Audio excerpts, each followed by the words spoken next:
One of the smartest people I know, literally a person that has unclouded Ethereum for me specifically, and somewhat the blockchain, is Charles Allen. Charles Allen is the Chief Executive Officer and Chairman of the Board of BTCS. Their stock symbol is BTCS. Look at that. And I think you're going to be hearing a lot more of him because we're going to start covering this company. But there's, the long story short is, Ethereum Matters, and I want him to go through again because he offers at BTCS blockchain technology consensus solution, which is basically a financial model that could literally obliterate fraud.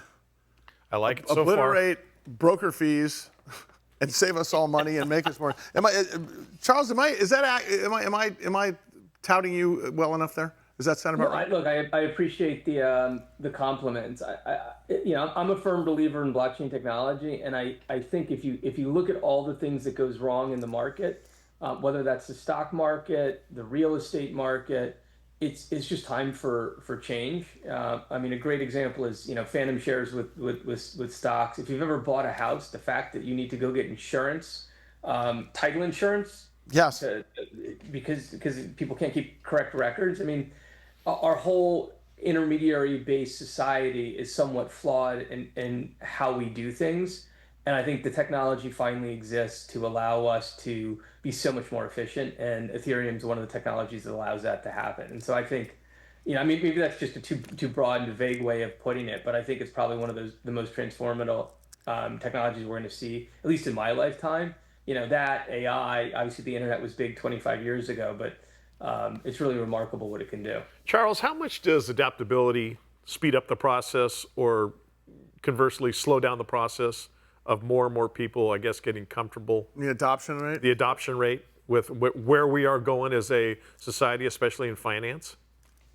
Well, I think the interesting thing about society is people are very slow to make changes. I'm guilty of that. If I look at my late mother, she still balanced a paper checkbook. Right? Listen, I had that conversation yesterday with my mother's ATM card, and she still thinks it's Satan. So, it's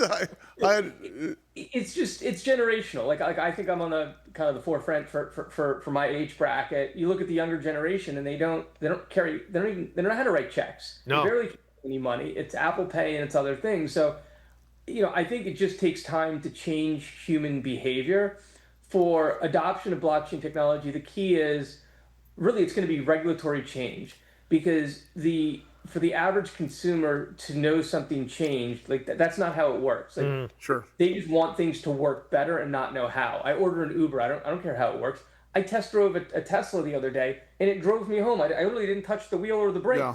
Went through stoplights and all this stuff.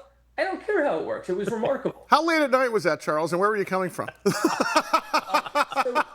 I was actually blown away. I had an hour off on a Saturday that I didn't have the kids and the family, and I scheduled it online. I didn't have to call. I showed up. My phone was the key, and I just pushed take me home, and it drove me home. I said take me to the micro center, and it took me there and parked in the parking lot. Well, let's talk about the regulatory thing you just talked about, because I think when digital currency, and again, I always say, Bitcoin is just another Dow, Nasdaq, and it's an index as far as I'm concerned, in terms of thinking about usefulness. It's an investment for me. But in terms of Ethereum specifically, and digital currency as currency, I think you're spot on, because one of the big issues was, as much as we all hate overregulation, no regulation is very scary when it comes to currency, correct? And I think you're absolutely right. This is exactly what it's going to take for more adoption.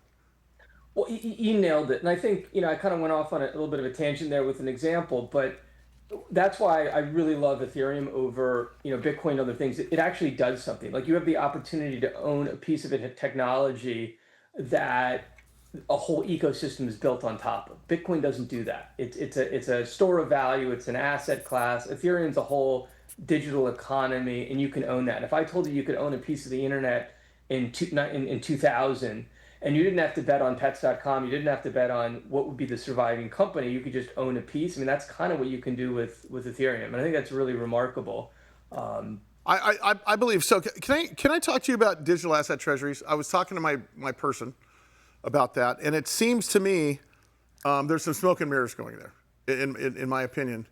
And I think you mentioned before about window dressing for crypto. Can you explain what you mean by that? Well, so I think what really happened was, and this is the summer of 2025, summer last year, all these companies came public. They merged into small biotech companies, and they basically put billions of dollars on the balance sheet of otherwise zombie companies, but they had no business model. The business was, well, we're going to buy some Bitcoin, it's going to go up, and the pipe investors that backed it are going to go dump on retail, and it was kind of a bad model. We weren't in that. We'd been public well before that, working on building a business with growing revenue.